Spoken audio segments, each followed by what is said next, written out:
하나님의 말씀 시편 97편 1절에서 12절까지 말씀 함께 읽겠습니다. 여호와께서 다스리시나니 땅은 즐거워하며 허다한 섬은 기뻐할지어다. 구름과 흑암이 그를 둘렀고 의와 공평이 그의 보좌의 기초로다. 불이 그의 앞에서 나와 사방의 대적들을 불사르시는도다. 그의 번개가 세계를 비추니 땅이 보고 떨었도다. 산들이 여호와의 앞 곧 온 땅의 주 앞에서 밀랍같이 녹았도다. 하늘이 그의 의를 선포하니 모든 백성이 그의 영광을 보았도다. 조각한 신상을 섬기며 허무한 것으로 자랑하는 자는 다 수치를 당할 것이라. 너희 신들아 여호와께 경배할지어다. 여호와여, 시온이 주의 심판을 듣고 기뻐하며 유다의 딸들이 즐거워하였나이다. 여호와여, 주는 온 땅 위에 지존하시고 모든 신들보다 위에 계시니이다. 여호와를 사랑하는 너희여, 악을 미워하라. 그가 그의 성도의 영혼을 보전하사 악인의 손에서 건지시느니라. 의인을 위하여 빛을 뿌리고 마음이 정직한 자를 위하여 기쁨을 뿌리시는도다. 의인이여, 너희는 여호와로 말미암아 기뻐하며 그의 거룩한 이름에 감사할지어다. 아멘. 여러분, 하나님의 나라가 어떤 곳일까요? 오늘 이 시편 97편은 우리에게 하나님의 나라가 어떤 곳인지를 멀리서 희미하게 보여주시는 말씀인 것 같습니다. 오늘 본문은 1절에 여호와께서 다스리시니 라는 말씀으로 시작되고 있습니다. 여호와께서 다스리시는 곳이 하나님의 나라입니다. 여기서 다스린다 라는 히브리어 말라크는 왕이란 단어인 멜레크에서 유래한 동사로서 왕이 되다, 통치하다 라는 뜻입니다. 하나님께서 왕이 되셔서 통치하시는 곳, 그곳이 바로 하나님의 나라인 것입니다. 그렇다면 이런 질문이 생기게 됩니다. 하나님께서 태초에 모든 만물을 창조하시고 다스리시는 창조주 하나님이시니까 이미 하나님 나라가 임한 것 아니냐? 이런 질문이 생기게 됩니다. 여러분 어떻게 생각하십니까? 우리 사는 이 세상이 이미 하나님 나라가 된 것일까요? 왕이 되다, 통치하다라는 히브리어 말라크라는 단어에는 또 다른 의미가 있습니다. 왕이 되게 하다, 통치하게 하다라는 의미가 있습니다. 하나님을 왕으로 삼아서 하나님의 다스리심을 받아야만 하나님 나라가 이루어진다는 것입니다. 쉽게 말해서 하나님의 다스리심을 인정하고 하나님의 말씀에 순종할 때 그곳에 하나님 나라가 이루어진다는 것입니다. 우주 만물이 그렇게 하나님 말씀에 순종함으로 우주 만물 가운데 하나님 나라가 이루어지고 있습니다. 하나님은 모든 만물의 왕이시지만 딱 한 군데 하나님 나라가 이루어지지 않고 있는 곳이 있습니다. 바로 우리 사는 세상입니다. 왜냐하면 우리가 하나님께 순종하지 않기 때문입니다. 이 세상을 살아가는 사람들이 하나님을 왕으로 인정하지 않고 있기 때문입니다. 보이지 않는 하나님은 없다고 말하는 진화론을 주장하는 물질주의 세상입니다. 인간이 우주의 주인인 것처럼 왕노릇하고 있는 인본주의 세상입니다. 내 인생은 나의 것이라고 노래하는 자기중심적인 교만한 세상입니다. 자기를 사랑하며 돈을 사랑하며 쾌락 사랑하기를 하나님 사랑하는 것보다 더하는 악한 세상, 하나님께 반역한 세상입니다. 오늘 본문 7절에서는 이렇게 말씀하고 있습니다. 조각한 신상을 섬기며 허무한 것으로 자랑하는 자는 다 수치를 당할 것이라. 너희 신들아 여호와께 경배할지어다. 우리 사는 이 세상은 우상을 섬기며 하나님 아닌 다른 신들을 하나님처럼 섬기는 세상입니다. 처음부터 이렇지는 않았습니다. 태초에 하나님께서 천지를 창조하시고 하나님의 형상으로 사람을 만드신 후 그들에게 복을 주시며 에덴 동산을 경작하고 지키라 말씀하셨을 그때까지는 이 세상도, 우리 사는 인간 세상도 하나님의 다스리심 가운데 있는 하나님의 나라였습니다. 그런데 거짓의 아비 마귀의 거짓에 속아서 하나님을 거역한 후부터 이 세상은 더 이상 하나님께서 왕이 되셔서 다스리시는 하나님의 나라가 아닌 거짓의 아비, 세상의 권세 잡은 자 사단의 종로로 타는 그런 세상이 되고 말았습니다.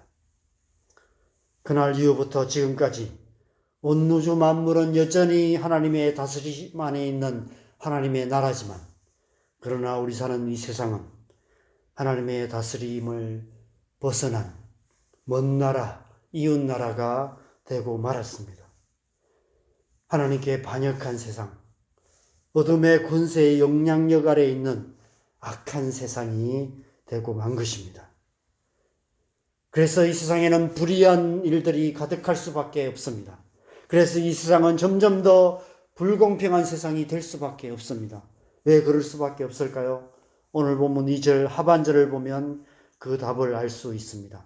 2절 하반절에 보면 의와 공평이 그의 보좌의 기초로다 라고 말씀하고 있습니다. 의와 공평은 하나님의 성품입니다. 하나님께서 다스리실 때만이 의와 공평이 이 땅 가운데 이루어져 갈 수 있습니다. 하나님의 나라는 바로 이 의와 공평이라는 이 하나님의 성품이 다스리는 곳, 그곳이 바로 하나님의 나라입니다. 의로우신 하나님, 공평하신 하나님께서 왕이 되셔서 의와 공평의 보좌에 앉으셔서 다스리실 때, 그때만이 이 세상에 하나님의 나라가 이루어지게 되는 것입니다. 그 하나님을 반역한 세상에는 의와 공평이 이루어질 수 없는 것입니다. 하나님의 성품과 완전히 반대되는 어둠의 권세가 지배하는 세상, 그 영향력 아래에 있는 인간들이 다스리는 세상은 불의한 세상, 불공평한 세상이 될 수밖에 없습니다. 아무리 의로운 법을 만들려 애써도, 아무리 세상을 공평하게 만들려고 제도를 만들어도 법의 허점을 뚫고 여전히 불의를 행하고 여전히 세상을 더 불공평하게 만들어가는 것이 인간 세상인 것입니다. 그런 이 세상에 하나님의 나라가 이루어지기 위해서는 하나님께서 왕으로 임하셔서 다스리셔야 하는데, 그렇게 되기 위해서는 먼저 우리 안에 하나님 나라가 이루어져야 하는 것입니다. 먼저 우리가 하나님의 다스림에 온전히 순복하기 시작할 때 거기서부터 하나님 나라가 시작된다는 것입니다. 의의 왕, 공평의 왕이신 하나님께서 왕으로 우리의 삶을 다스리시기 시작할 때 우리를 통해서 이 세상에 하나님 나라가 이루어지게 되는 것입니다. 하나님께서 임하셔서 하나님이 다스리기 시작할 때 어떤 일이 일어나게 될까요? 3절에 보면 불이 그의 앞에서 나와 사방의 대적들을 불사르시는도다 라고 말씀합니다. 의와 공평의 하나님, 그 하나님의 말씀의 불이 하나님께로부터 나와서 불의와 불공평으로 가득한 이 세상을 심판하신다는 것입니다. 4절에 그의 번개가 세계를 비추니 땅이 보고 떨었도다 라고 말씀합니다.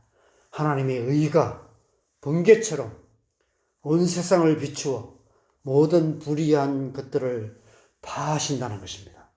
번개가 칠 때 순식간에 어둠을 가르고 땅 이 끝에서 저 끝까지 비추듯이 하나님의 의가 하늘에서 이 땅 가운데 비추어서 이 땅의 모든 불의를 드러내시고 모든 불의한 것들을 파하시는 것입니다. 5절에 산들이 여호와 앞 곧 땅의 주 앞에서 밀랍같이 녹았도다 라고 말합니다. 여러분, 산이 녹아내리면 어떻게 될까요? 모든 골짜기를 메워서 불공평한 모든 것들이 메워져서 평평한 땅, 공평한 땅이 되는 것입니다. 모든 불공평한 것들, 모든 높아져 있는 것들, 재물을 산더미처럼 쌓아놓고 있는 이 세상에 그 모든 것들을 공평하게 만드신다는 것입니다. 그래서 의의 나라, 공평의 나라를 이루신다는 것입니다. 그래서 6절에 이렇게 선포하고 있습니다. 6절 말씀 같이 읽겠습니다. 하늘이 그의 의를 선포하고 모든 백성이 그의 영광을 보았도다. 하늘이 그의 영광을 선포하고 모든 백성이라고 말하는 것은 저 지극히 낮은 곳에 있는 그 백성까지도 다 하나님의 영광을 보게 될 것이라는 것입니다. 의와 공평의 왕이신 하나님께서 모든 불의와 불공평을 심판하시고 하나님의 의와 공평으로 가득한 하나님의 나라를 이루실 것입니다. 모든 낮은 자들, 핍박받는 자들, 고난당하는 자들을 구원하실 것이라고 약속하고 계시는 것입니다. 그러한 자들이 오히려 기뻐하게 될 것이다라고 약속하고 계십니다. 그러면 어떤 세상이 될까요? 마지막 11절, 12절 같은 세상이 됩니다. 11절, 12절도 같이 읽겠습니다. 의인을 위하여 빛을 뿌리고 마음이 정직한 자를 위하여 기쁨을 뿌리시는도다. 의인이여 너희는 여호와로 말미암아 기뻐하며 그의 거룩한 이름에 감사할지어다.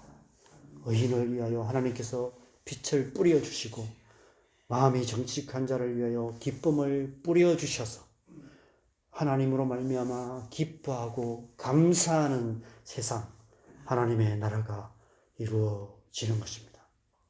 의인이 누구입니까? 예수 그리스도를 믿음으로 의롭다 하심을 얻은 저와 여러분을 말합니다. 하나님께서 저와 여러분을 위하여 저와 여러분의 삶을 통하여 하나님의 나라를 이루신다고 말씀하고 계시는 것입니다. 단지 우리의 삶 속에만 하나님 나라가 이루어질까요? 오늘 본문을 보면 전체적인 의미를 보면 더 넓은 의미를 발견할 수 있습니다. 오늘 본문은 12절로 되어 있습니다. 이 12라는 숫자는 얼핏 생각해도 두 가지 의미로 생각해 볼 수 있습니다. 첫 번째는 이스라엘의 12지파를 상징하는 숫자입니다.